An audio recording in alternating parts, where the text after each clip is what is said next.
네, 연소가 그냥 잘 타면 되는데 막 압력이 막 출렁이고 해가지고 금속 덩어리인 엔진이 갑자기 순식간에 그냥 와장창 폭발을 할 정도로 터지는 경우가 있어요. 펜실베니아 주립대학교가 주로 액체 로켓 엔진도 개발을 했었어요. 만약 영주권자이거나 시민권자라도 조사가 들어와요. 신분조사? 네, 신분조사 들어오고 집에까지 와요.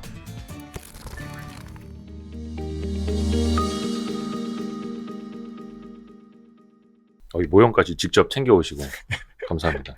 저도 어릴 적에 집에 미니카 그쵸. 되게 많았거든요. 그렇죠. 다이캐스트 맞아요. 예. 막 외제차 모형 3, 40개 막 모아놨었는데 막 차 좋아하셨겠는데. 예, 저 차를 되게 좋아해가지고 친척 동생들 올 때마다 하나씩 훔쳐가고 이래가지고 없어요. 맞아요. 되게 좀 아깝더라고요. 저 어릴 적에 꿈이 한때 그 자동차 디자이너였던 적이 있어요. 중학교 때 막 스케치북에다 막 그려보고. 그러면 되게 좋아하시는 건데. 근데 제가 그림을 정말 못 그렸더라고요. 그래서 이건 아닌가. 그래도 창의성이 더 중요한 것 같아요. 뭔가 이렇게 딱 남들과 다른 거. 진짜 그게 더 중요한 것 같고. 근데 사실은 진짜 문이 좁긴 하죠. 왜냐면 진짜 자동차를 디자인 직접 할 수 있는 사람은 뭐 진짜 손에 꼽잖아요. 그렇죠. 우리나라의 자동차 회사도 이제 몇 안 남았고. 그렇죠. 그것 때문에 그 길로 안 가길 잘했네요. 좀 이렇게 뭔가 좀 저변이 넓은데 풀이 큰데 가야 돼요. 맞습니다. 오늘 대전에서 일부러 올라오신 거잖아요. 네, 그렇죠. 감사합니다. 별 말씀을요. 별 말씀. 우리 그 모빌리티의 미래 제가 직접 이제 책을 사서 봤고요. 그 출판사에서 연락을 했더니 출판사 반리. 그래서 책을 5권 보내주셨나요? 그래요? 5권. 그래서 뒤에 보이는 데다 쫙 깔아놨어요. 감사합니다. 저희 컨셉이 10권을 보내주시면 10권을 깔아놓고요. 100권을 보내주시면 100권을 다 깔아놓습니다. 이거 들으셔야 되겠는데? 그럼 더 보내주실 수도 있겠어요. 반리뿐만이 아니라 다른 출판사에서도 이제 그러니까요. 많이 보셔야 그러니까요. 우리 그 서정현 교수님 제가 커리어를 봤는데 이제 지금은 이제 국립 한밭대학교 기계공학과 교수시고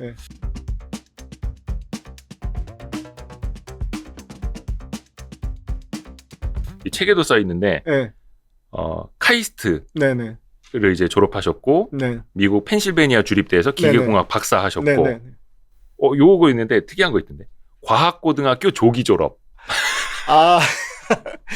그걸 이게 더 중요한 거 아닙니까? 펜실베니아 주립대 박사보다.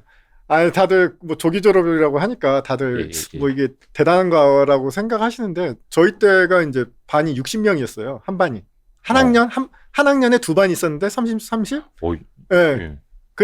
그러니까 그때만 해도 이제 한 반에 뭐 60명 넘는데 좀 과학고니까. 이제 과학고니까. 과학고 제가 생긴 지 제가 사회 졸업생이니까 4번째. 이제 86년도 생겨가지고. 근데 그때는 거의 뭐 조기 졸업 2학년 마치고 그 카이스트 가는 게 거의 뭐 대부분이라서. 대부분인가요? 그래서 안 그래도 다른 분도 세계여가지고 다른 분도 뭐 조기 졸업 이거 대단한 거 아니야? 그래서 그렇게까지 뭐 대단한 건 아니고 그냥 다 같이 과학고를 2년 만에 뭐 한 일주일 조기 졸업도 아니고 1년을 조기 졸업하셨으면 아닙니다. 좀 훌륭하십니다. 뭐 그렇게 뭐 대단한 건 아닙니다. 그리고 현대차 파워트레인 연구소에서 가솔린 엔진 개발하셨고 맞습니다. 혹시 그 리콜됐던 그 엔진은 아니고 그 엔진도 조금 했었고요. 세타 엔진도 좀 했었고요. 그래요? 그 세타 엔진이 지금 한 건 세타2인가? 아마 그럴 맞아요, 건데. 세타2. 근데 그 엔진이 사실은 어떻게 보면 되게 뭐 현대자동차로 봤을 때는 상당히 중요한 엔진이지 않나. 독자 엔진. 독자 엔진이라고 하면 알파 엔진이 있고요. 91년도. 1991년도에 이제 뭐 독자 엔진이라고는 하지만 사실 디자인이나 그런 기술들은 많이 외국으로부터 이제 기술 이전도 받고 뭐 그랬죠. 그런데 아무튼 그래도 어떤 뭐 도면을 스스로 뽑아가지고 그걸 갖다 이제 제작을 한 건 91년도가 처음이고 알파 엔진이 어떤 의심 없이 한국에 그래도 독자 엔진을 할 수 있다라는 거거든요. 그게 어디에 올라갔냐면 혹시 아실는지 모르겠는데 스쿱이라고 아세요? 스쿠퍼? 스쿠프. 그게 혹시 우리나라 최초의 그러니까 연배가 그 정도는 저 초등학교 저학년 때인가 유치원 때 그 아는 삼촌이 그 차를 사가지고 잘 나가셨는데 잘 나가셨어요. 스포츠카는 밟는 맛이지 이러면서 거의 80km로 그때는 국도 왕복 2차선일 때 아니 그게 사실 이름이 쿠페거든요. 쿠페가 뭐냐면 투도어인데 양쪽으로 그 다음에 좀 약간 스포티하게 하는 걸 쿠페라고 하는데 그쵸, 쿠페. 스포츠 쿠페다 해서 스쿱 그렇게 지은 거거든요. 맞아. 이름을. 예. 이거 스쿱이라는 사람들 못 알아듣고요. 스쿠프 이래야 돼요. 네, 맞아요. 스쿱하면 너 뭐 아이스크림 한 스쿱 클래 뭐 그런 거야. 약간 우리나라 최초의 스포츠카. 맞아요. 그게 알파 엔진이었구나. 네, 알파 엔진이에요. 근데 그게 많이 안 팔렸으니까 알파 엔진이 처음에 만드니까 좀 불안하잖아요. 뭔가 이제 여러 가지 문제가 있을 수 있으니까 약간 이제 그래도 이제 너무 많이 팔리지 않는 이제 그 생산 대수가 많지 않은 거예요. 처음에 이제 도입을 하고 그런 식으로 이제 서서히 이제 진입을 하는 거죠. 그러면서 그래서 이제 스쿱에 먼저 이제 적용이 되고 그때부터 이제 되면서 뭐 그 뒤에 엘란트라 이제 지금 엘란트라 없어졌고 이제 아반떼 뭐 그렇게 됐는데 엘란트라에도 가고 그랬죠. 알파 엔진. 야, 그 엔진의 역사만 해도 줄줄 나오시겠네요. 좀 알죠. 아무래도 이쪽이 엔진 역사만 해도 사실 들을 거 되게 많은데. 주종목이었기도 했고 그러니까. 그럼 거기에서 얼마나 일하셨던 거예요? 현대차 저는 3년 엔진. 딱 있었습니다. 3년. 네. 올해는 안 계셨어요. 네, 맞습니다. 근데 커리어가 굉장히 특이하게 자동차 엔진 개발을 하시다가 그 누리호 한국형 우주발사체 누리호 전신. 개발에 참여를 같이 하셨어요. 그러니까 누리호보다 누리호 전신 엔진 개발에. 엔진이라는 거 선상에서는 동일하게 있고요. 이제 이것도 자동차 엔진이고 이것도 로켓 엔진이고 그러니까 엔진이니까 엔진이 뭐 조금 말씀을 드리면 엔진이 뭐냐면 열 에너지 막 뭘 태워가지고 열이 막 나잖아요. 그쵸. 그 열을 운동 에너지. 운동 에너지 그쵸. 잘 아시네요. 운동 에너지로 바꾸는 장치이기 때문에 기본적인 원리 전체적으로 이제 뿌리는 같다. 그런데 이제 아무래도 자동차 엔진은 피스톤이 막 움직이고 로켓 엔진은 그냥 불을 뒤로 뿜고.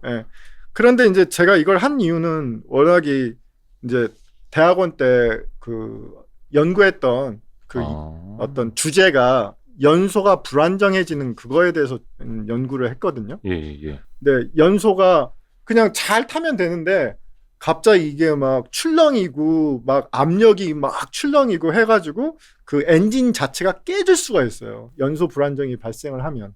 엔진이 깨진다. 네, 엔진이 그 튼튼한 그 금속 덩어리인 엔진이 갑자기 순식간에 그냥 와장창 폭발을 할 정도로 터지는 경우가 있어요. 그래서 그거에 대해서 제가 이제 연구를 했는데 이게 아무래도 로켓 엔진에서 벌어질 확률이 높거든요. 그래가지고 자동차 회사를 간 이유는 또 따로 있긴 한데 자동차 회사에서 이제 있다가 이제 우리나라도 로켓 엔진을 액체 로켓 엔진을 만든다. 그리고 지금 한국항공우주연구원에 저도 이제 같이 참여를 하게 됐죠.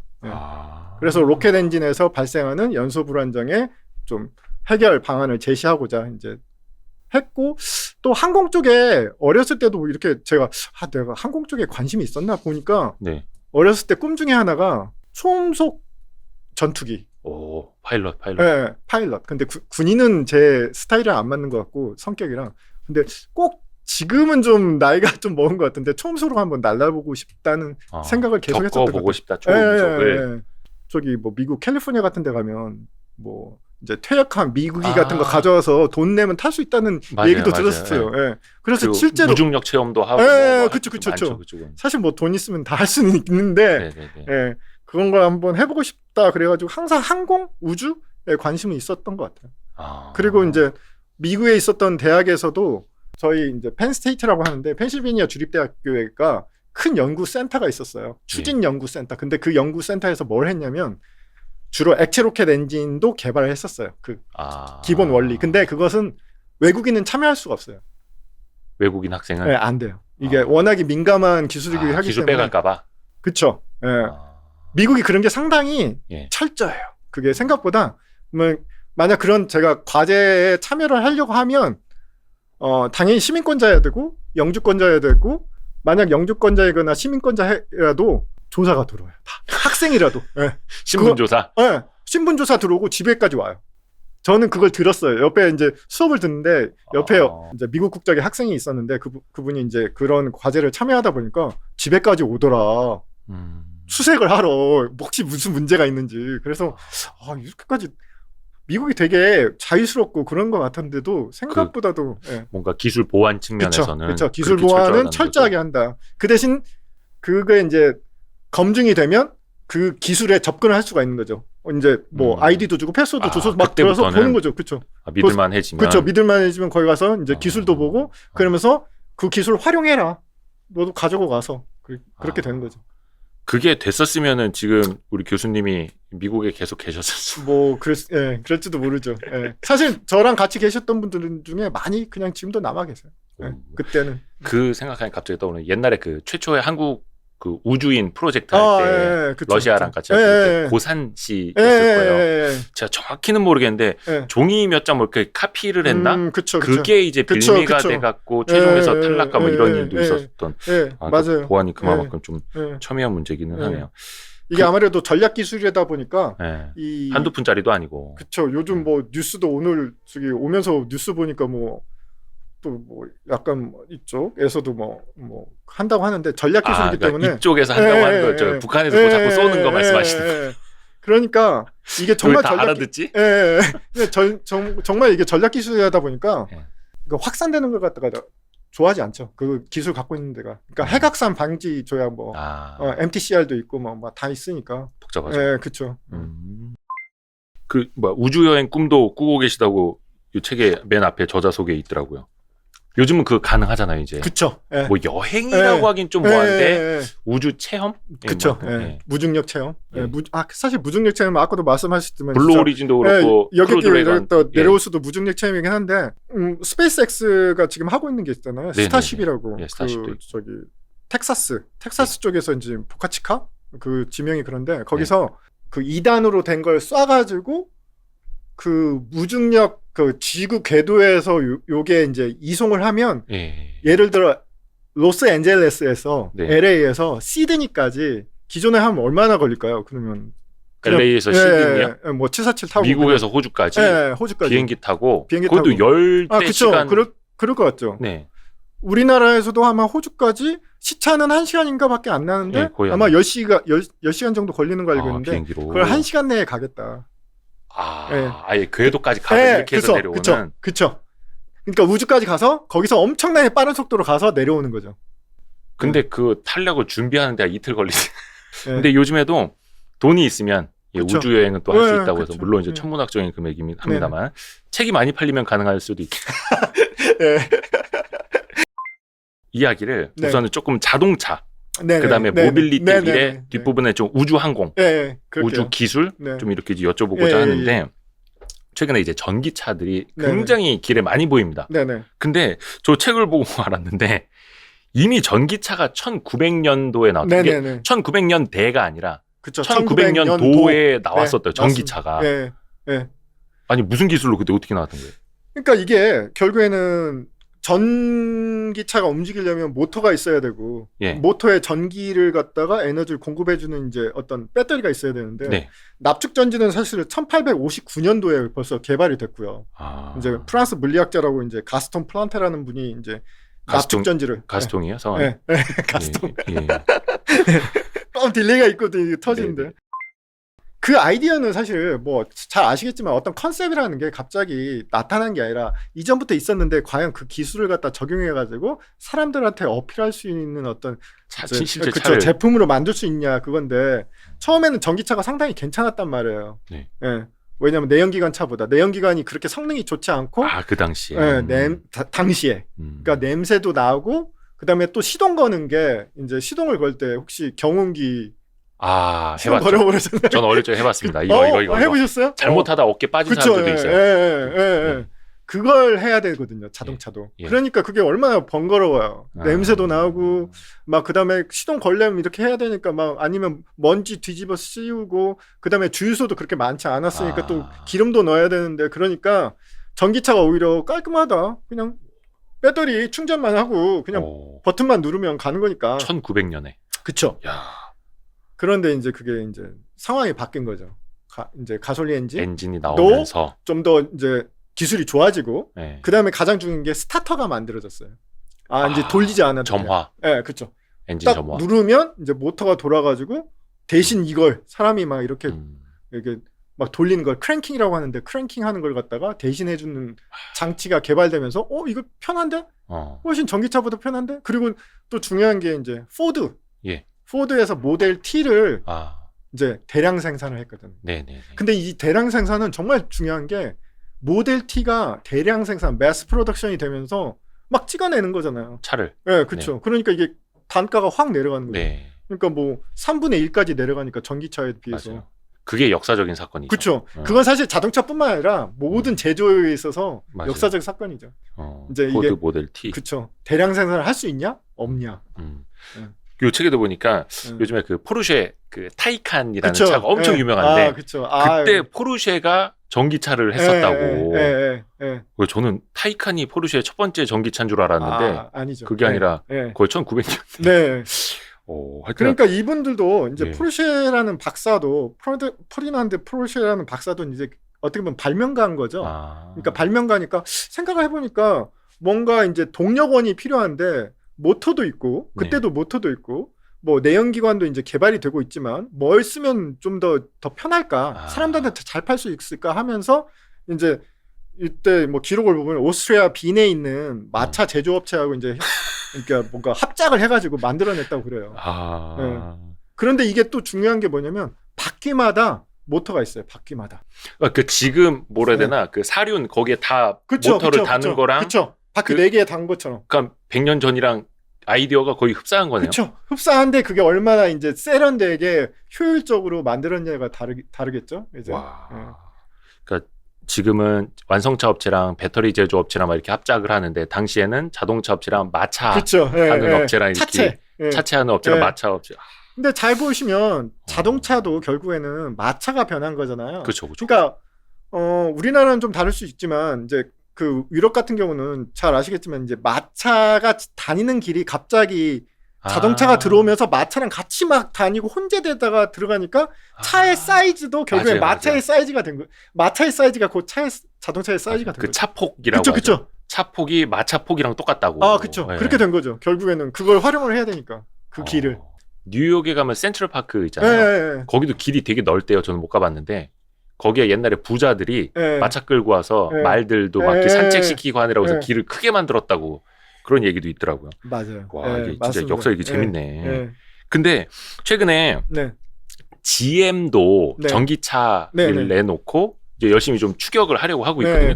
근데 보니까 GM도 1988년에 근데 여기는 전기차를 대량 생산한 적이 있다고 하네요. 대기 오염 때문에 결국에 이게 문제가 다 이제 어떻게 보면 동기부여가 된 건데요. 원인을 제공한 건데. 그러니까 미국이 또 대기 환경 규제가 가장 그 심한 곳이 적극적인 곳이 캘리포니아거든요. 왜냐면 뭐 약간 부연 설명을 드리면 그 LA가 약간 위치가 그런가 봐요. 좀 약간 이렇게 안쪽으로 들어가 있어가지고 그 위에 있는 그 어떤 공기들이 정체해 있는 경우가 많은데 거기 얼마나 차들이 많아요. 뭐 LA 완전히 뭐 대도시니까. 그러니까 거기서 막 뿜어대는 매연이 잘 이게 이제 희석이 안 된 거죠. 이제 바람이 잘 안 불어가지고. 그러니까 여기서 자꾸 이게 문제가 되니까 오히려 그 미국 연방 정부보다 훨씬 더 적극적으로 이러다가는 우리가 다 죽겠다 여기서. 그러니까 완전히 그러니까 심하게 그 규제를 한 거죠. 그러다 보니까 GM이 차를 팔아야 되는데 그러니까 캘리포니아 정부에서는 그 차에 어느 정도는 이제 완전히 그냥 절대 그 배기가스를 배출하지 않는 차를 만들어라라는 거를 뭔가 그 규제가 생겼구나. 행정고시를 했어요. 언제부터는 이렇게 해야 된다. 행정고시를 하니까 이제 GM도 뭐 전기차야 지금 내연기관 잘 하고 있고 내연기관이 우리가 주력인데 왜 전기차를 만들어? 근데도 이제 캘리포니아 시장이 또 크니까 그걸 포기할 수 없잖아요. 그러니까 그래도 울며 겨자 먹기로 뭐 이거 규제 안 맞추면 우리 뭐 차 못 팔게 한다니까 그래도 규제 맞추기 위해서는 우리가 전기차를 만들어야 되겠다 해서 사실 내부적으로도 이제 이견이 있다고 그래요. 그럼 왜 만드냐? 왜냐면 선택과 집중이 안 되는 거잖아요. 그렇죠. 여기는 전기차인데 여기는 내연기관 차가 여전히 잘 나가고 있고 다른 회사에 비해서는 우리가 괜히 헛짓하는 거 아니냐 그렇게 본 건데 그래서 만들었죠. 그래도 만들긴 만들었는데 그리고 1117대를 생산을 했다 그래요. 1117대. 총 중요한 것은 배터리. 전기차는 배터리 문제를 이야기를 안 할 수가 없어요. 그때는 뭐 당연히 납축전지. 그렇죠. 맞습니다. 그러니까 그 우리 가스통 플란테 그분이 만들었던 납축전지를 지금도 사실 우리 차에 들어있는데 일반적인 차들은 그걸 갖다 이용해가지고 하다 보니까 혹시 그 배터리 갈아보셨으면 알겠지만 생각보다 되게 무겁습니다. 배터리 딱 잡으면 이게 왜 이래? 엄청 왜 이만한데 이거 무슨 돌덩이라 들였나? 네네. 그러거든요. 근데 이제 그 배터리를 막 여러 대 12V인데 이걸 312V로 막 뭐냐면 직연료 연결하니까 이게 얼마나 무거웠겠어요. 예. 그러니까 차에 무려 87%가 이 배터리 무게였대요. 차의 87%가. 예. 웬만한 차들이 아마 2톤? 2톤 정도 되거든요. 그렇죠. 저희가? 뭐 고급차들 한 2톤 정도 되죠. 2톤. 뭐 2톤 왔다 갔다 하는데 그거의 87%니까 이게 너무 무거운 거예요. 그런데도 그러니까 알루미늄 막 집어넣고 플라스틱 집어넣어가지고 이제 차량의 전체 무게는 그래도 그냥 일반 내연기관 차랑 비슷하게 만들어서 성능이 그래도 좀 나온 거예요. 예. 그러니까 이게 사실은 돈은 엄청 들어간 거죠. 예. 어떻게 보면 그래서 더 오래 가지 못했던. 그쵸. 예, 이게 투자를 많이 하지만 이게 너무 차값이 비싼데 팔면 팔수록 손해 뭐 그런 약간 그런 개념이 돼서. 그러니까 1988년에 이미 그쵸. 대량 생산, 전기차 대량 생산을 했던 GM. 근데 또 이게 재밌는 게 수소차는 우리나라가 거의 뭐 제일 먼저 하는 것 같고 저도 그렇게 생각을 했는데 이것도 BMW가 2006년도에 BMW가 2006년도에 수소차를 먼저 만들었었다고.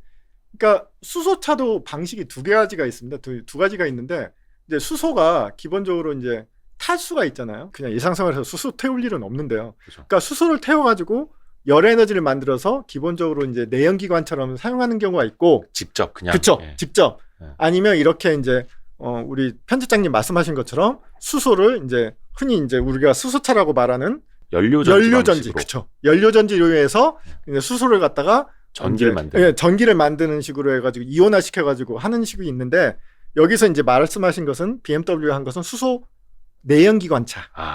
연료전지가 아니라 가솔린이나 휘발유나 디젤을 쓴 게 아니라 수소를 갖다가 연료로 쓴 거. 그러니까 태웠어요. 그러면 엔진 안에다가 수소를 뿌려가지고 이걸 태워갖고 행정기관을 돌리고. 그렇죠. 그러니까 사실 이게 대단한 기술이에요. 왜냐면 수소가 작아가지고 잘 새거든요. 제일 가벼운 기체잖아요. 근데 이게 여러 가지 문제가 있죠. 왜냐면 수소를 갖다가 뿜으려면 액체로 만들어야 되는데 수소가 액체가 되려면 엄청나게 낮은 온도가 돼야 돼요. 근데 이제 낮은 온도가 되면 아무래도 이걸 갖다가 보관하기 힘들고 보관하기 쉽지 않으니까 그러니까 보냉을 해야 되는 거예요. 보온이 아니라. 그러니까 이게 여러 가지 기술이 됐고 그러니까 탱크가 아주 무거운 거예요, 이것도. 그럼 그때도 수소 탱크가 있었을 거고. 수소 탱크가 있었는데 근데 액체다. 기체가 아니라. 액체로 만들어서 그거를 엔진에다가 넣고 쏴가지고 근데 수소는 잘못하면 막 폭발한다고 이러는데 그걸 어떻게 바로 내연기관으로. 그러니까 그게 대단한 기술이죠. 대단한 기술이긴 한데 말씀드린다시피 그 탱크가 무거워질 수밖에 없고 이걸 보냉을 해야 되니까 우리가 보냉 잘하려면 막 에어 써야 되잖아요. 막 쌓아매고 막 두껍게 하고 막 뭐 담요로 하든지 뭐 하여튼 단열을 해야 되잖아요. 그래서 단열을 해야 되는데 이게 그러다 보니까 너무 부피가 커지고 뭐 무게가 더 늘어나니까 그러면 배치를 해야 되는데 자동차에 배치를 하는 그 어떤 뭔가 이게 안 나온단 말이에요. 그 공간이. 그런 것도 있고 그다음에 액체 수소를 갖다가 공급받을 수 있는 충전소. BMW가 있을 때 5개밖에 없었다고 해요. 2006년. 독일에. 그러니까 내가 진짜 항상 불안하잖아요. 이게 언제 떨어질까. 주변에서 운행해야죠. 이건 그냥 제가 봤을 때 소장용. 나 이런 거 타고 있다. 왜냐면 100대밖에 안 만들었다고 해요. 그때. 100대. 약간 100대 만드는 것은 약간 국룰이지 않나. 처음에 약간 쓱 집어넣을 때는 100대만 만들자. 100대가 약간 국룰인 것 같아요. 여기 82페이지에 그 세계 룰인가? BMW 7 시리즈에다가 했네요. 안 그래도 뭐 이렇게 뭐 보냉도 많이 해야 되니까 부피가 공간이. 그렇죠. 부피가 커야 되니까. 그때는 SUV가 별로 인기가 없었나 봐요. SUV가 있었으면 SUV 했다 했을 것 같은데 제 생각에는. 소장용. 근데 이제 요거는 말씀하신 것처럼 말 그대로 수소 내연기관이었고 우리나라에서는 뭐 현대차에서 이제 스택이라는 걸 만들어서 수소를 연료 전지로 이렇게 전기로 변환을 해서 이제 활용을 하도록 하고 있는데 말씀하신 것처럼 결국은 어떤 수소 스테이션 충전할 수 있는 충전소들이 중요한데 우리나라에서도 최근에 수소차 관련된 인프라도 그렇고 스택 단가 문제도 그렇고 그래서 이거 뭐 현대차가 이게 수소차의 속도를 내네 아니면 조금 속도 조절을 해야 되네 여러 가지 조금 이슈들이 있잖아요. 교수님이 보시기엔 좀 어떠세요? 수소는